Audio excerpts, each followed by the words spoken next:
Assalamualaikum warahmatullahi wabarakatuh. Jumpa lagi dengan Pak Jalil. Pada kesempatan kali ini kita akan membahas materi fikih ya, yaitu tentang berhati-hati dengan luqathah. Apa itu luqathah ya? Kita bahas pada kesempatan kali ini. Tonton video ini sampai habis dan jangan lupa untuk subscribe, oke? Adapun peta konsep yang harus kita bahas pada kesempatan kali ini yaitu tentang luqathah, yaitu mulai dari pengertian, hukumnya apa, rukunnya apa saja, terus macam-macam benda yang ditemukan, terus mengenalkan benda temuan, dan sampai terakhir adalah hikmah adanya luqathah. Yang pertama, pengertian ya. Luqathah menurut bahasa artinya adalah sesuatu yang ditemukan atau sesuatu yang didapat. Sedangkan menurut istilah adalah sesuatu memperoleh sesuatu yang tersia-siakan dan tidak diketahui pemiliknya. Jadi luqathah itu adalah barang temuan. Hukum luqathah ya. Jadi hukum mengambil barang temuan ini bisa berubah-ubah tergantung situasi, kondisi, dan tempatnya, dan juga kemampuan penemunya. Nah, hukumnya itu bisa menjadi wajib, bisa sunnah, bisa makruh, bisa haram atau jaiz.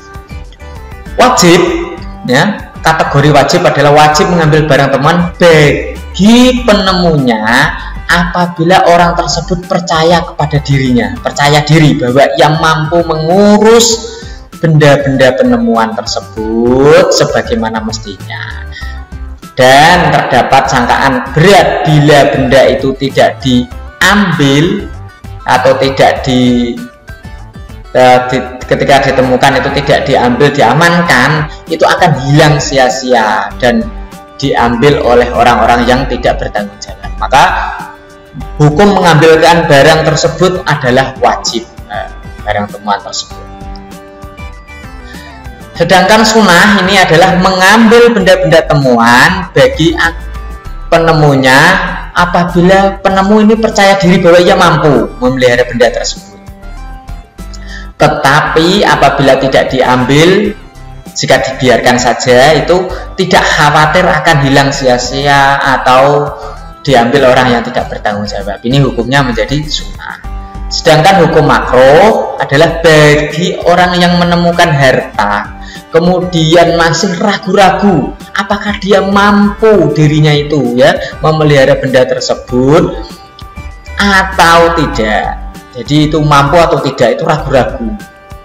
Dan bila tidak diambil, barang tersebut tidak dikhawatirkan terbengkalai, tidak sia-sia. Apabila dibiarkan tidak sia-sia, maka hukum mengambil barang tersebut adalah barang temuan tersebut adalah menjadi makruh.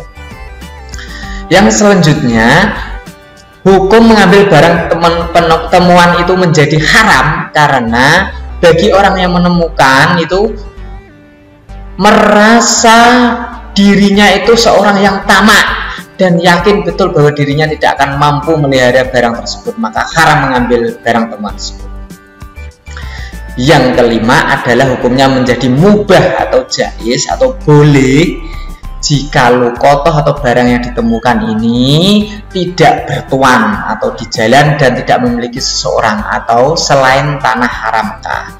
Di dalam kasus semacam ini, seseorang diperkenankan memilih antara memungut luqathah untuk dijaga dan dimilikinya setelah luqathah diumumkan atau membiarkannya. Namun lebih diutamakan adalah memungut luqathah itu jika dipercaya bahwa dirinya itu mampu menangani, mampu menjaga dan sebagainya. Sedangkan rukun luqathah itu ada dua, yaitu orang yang menemukan, yaitu laqit, dan barang yang ditemukan atau malqut, itu adalah rukun luqathah.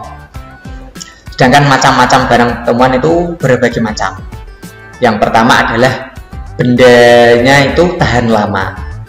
Bagi benda-benda yang dapat disimpan atau tahan lama ini dalam waktu lama ini seperti emas, perak, dan jenis barang berharga lainnya, barang semacam ini wajib diumumkan dengan menerangkan 6 macam perkara, yaitu wadah, tutup, tali pengaman, jenis barang, jumlah, dan berat barang. Nah, serta dia harus menaruhnya di tempat penyimpanan yang layak, karena sewaktu mengumumkannya nanti hendaklah sebagian dari sifat-sifat itu diterangkan dan jangan semuanya agar tidak terambil oleh orang yang tidak ada. Nah, ini sebagaimana hadis Nabi an Zaid bin Khalid al-Juhaini anna Nabiya sallallahu alaihi wasallam sa'alahu rajulun an luqata faqala a'rif fika aha au qala wa aha wa ifasoha summa arifha sanatan summa stamti' biha fa in jaa rabbuha fa addiha ilai. Rawahul Bukhari Muslim. Dari bin Khalid al-Juhani, dia berkata Rasulullah SAW pernah ditanya tentang menemukan emas dan perak yang tercecer di jalan. Maka beliau menjawab, umumkanlah beserta wadah dan talinya. Kemudian umumkanlah ini selama 1 tahun. Jika tidak ada yang mengambilnya, maka gunakanlah ya, dan tidaklah dianggap sebagai barang titipan. Jika pada saat tertentu orang yang mencarinya datang, maka serahkanlah ia kepadanya. Hadis riwayat Bukhari Muslim. Jadi ada barang temuan itu kita wajib menjaganya. Apabila ada orang yang mencarinya, kita wajib memberikan. Nah, macam-macam barang yang kedua adalah benda yang ditemukan, ya, tapi ini bendanya tidak tahan lama dan tidak dapat diawetkan, seperti makanan jenis kurma atau makanan siap saji dan sebagainya, buah-buahan. Nah, maka penemu diperkenankan memilih antara mempergunakan barang itu, ya, menggunakan asal dia sanggup menggantinya. Apabila bertemu dengan yang punya barang atau ia jual, uangnya hendaklah disimpan agar kelak diberikan kepada pemiliknya bila bertemu, karena bendanya tidak tahan lama, ya. Nah, benda yang tidak tahan lama ini kecuali melalui proses penanganan tertentu seperti susu apabila dibuat keju, yang mengambil hendaklah memperhatikan yang lebih berfaedah bagi pemiliknya, dijual ataukah dibuat keju. Nah, ini ya, benda tidak tahan lama ini. Kemudian macam benda yang lain adalah bentuknya adalah benda tapi memerlukan pengurusan dan perbelanjaan seperti binatang ternak. Contoh binatang ternak, ya. Binatang ini ditemukan. Nah, kalau binatangnya kuat berarti dapat menjaganya dirinya sendiri terhadap binatang buas, misalnya unta, kerbau atau kuda. Nah, binatang seperti ini lebih baik dibiarkan saja. Sebagaimana sabda Nabi an Zaid bin Khalid, wa sa'ala sallallahu alaihi wasallam an dallatil ibil faqala malaka walaha da'aha. Rawahul Bukhari Muslim. Dari Zaid bin Khalid, seorang telah bertanya kepada Rasulullah tentang keadaan unta yang tersesat. Rasulullah menjawab, biarkan saja, tidak usah engkau pedulikan. Hadis rawahul, ya, hadis diriwayatkan oleh Bukhari dan Muslim. Ini jelas bahwa kalau binatang itu kuat, mampu menjaga dirinya, maka dibiarkan, ya. Berbeda dengan binatang yang lemah, tidak kuat menjaga dirinya. Nah, akan bahaya yang apabila ada binatang buas yang mengambilnya atau yang membunuhnya, maka ada 3 cara, ya. Yang pertama disembelih lalu dimakan dengan syarat sanggup membayar harganya apabila yang memiliki mencari. Yang kedua menjual dan uangnya disimpan diberikan kepada pemiliknya apabila mencari. Yang ketiga dipelihara dan beri makan dengan maksud menolong semata-mata, menolong binatangnya tadi. Sabda Nabi an Zaid bin Khalid wa sallallahu alaihi wasallam anisyati faqala sallallahu alaihi wasallam khudha fa innama hiya laka aw li akhika aw li dhibi. Dari Zaid bin Khalid, seseorang telah bertanya kepada Rasulullah SAW tentang keadaan kambing yang sesat, kambing tersesat. Beliau menjawab, ambillah kambing itu karena sesungguhnya kambing itu untukmu, kepunyaan saudaramu, atau tersia-sia termakan serigala. Hadis Bukhari dan Muslim. Diriwayatkan oleh hadis ini, ya, berdasarkan hadis ini bahwa kalau binatangnya itu lemah itu ada 3 cara, disembelih, dijual, atau dipelihara, dengan maksud menunggu pemiliknya untuk mencari.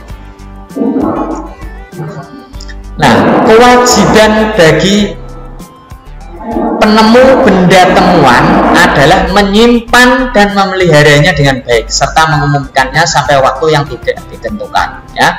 Misalkan 1 tahun. Nah, cara mengumumkannya ini tidak mesti setiap hari, ya. Misalkan tapi boleh 1 kali, 2 kali dalam seminggu, kemudian sekali sebulan, dan terakhir 2 kali setahun. Nah, ini adalah mencari tugas seorang penemu barang temuan, ya. Jadi harus menjaga, menyimpan, memelihara, dan mengumumkannya siapa pemilik barang tersebut. Nah, oke, yang terakhir, jadi dengan adanya barang temuan ini dapat diambil bahwa dengan ketentuan-ketentuan tadi kita dapat mengambil hikmahnya atau manfaat dari barang temuan tersebut. Yang pertama, sebagai pengaman atau menyelamatkan barang yang tidak diketahui pemiliknya.